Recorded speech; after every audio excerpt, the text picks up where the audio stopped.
Alloh Qur'onda aytadiki, "Vallazina hum li amanatihim va ahdihim ra'un."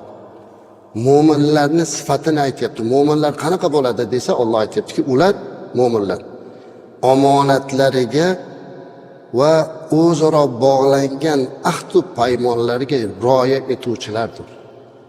E'tibor bering. Mo'minlar qanaqa bo'ladi desa, sifatini aytayapti.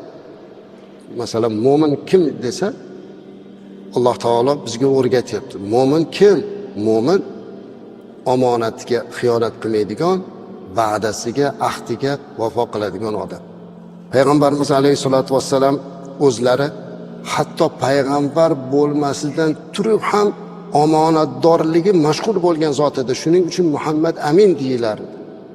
Laqablari shunday bo'lgan. Payg'ambar bo'lishlaridan oldin ham Muhammad Amin deyardi. Ya'ni rostgo'y, omonatdor Muhammad degan laqabni olgan.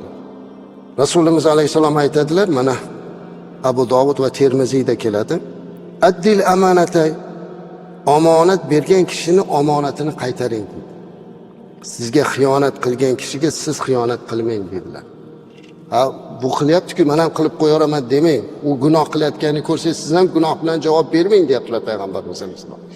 Siz birovda omonati bormi? Omonatini bajaring. La imana liman la amanata lahu. Omonati bo'lmagan, omonatga vafo qilmagan odamda iymoni bo'lmaydi. Wala dina liman la ahda lahu. Va'dasiga vafo qilmagan odamda dini bo'lmaydi dedilar payg'ambarimiz alayhisalom. Qarang, omonatga xiyonat qilgan odamda iymoni bo'lmaydi, va'dasiga vafo qilmagan odamda, ahdiga vafo qilmagan odamda dini bo'lmaydi deydi. Topshirilgan omonatlarga xiyonat qiladigan kishi o'z iymonini albatta saqlay olmaydi. Chunki bu qiyin ahvol. Bir marta xiyonat qilgandan keyin u odat bo'lib qoladi. Shuning uchun omonatni qattiq ushlashlik kerak. Hazrati Ali karramallohu vajhahu aytgan ekanlarki, omonatni ado qilish rizqining kalitidir. Omonatdor odamni rizqi kengayadi.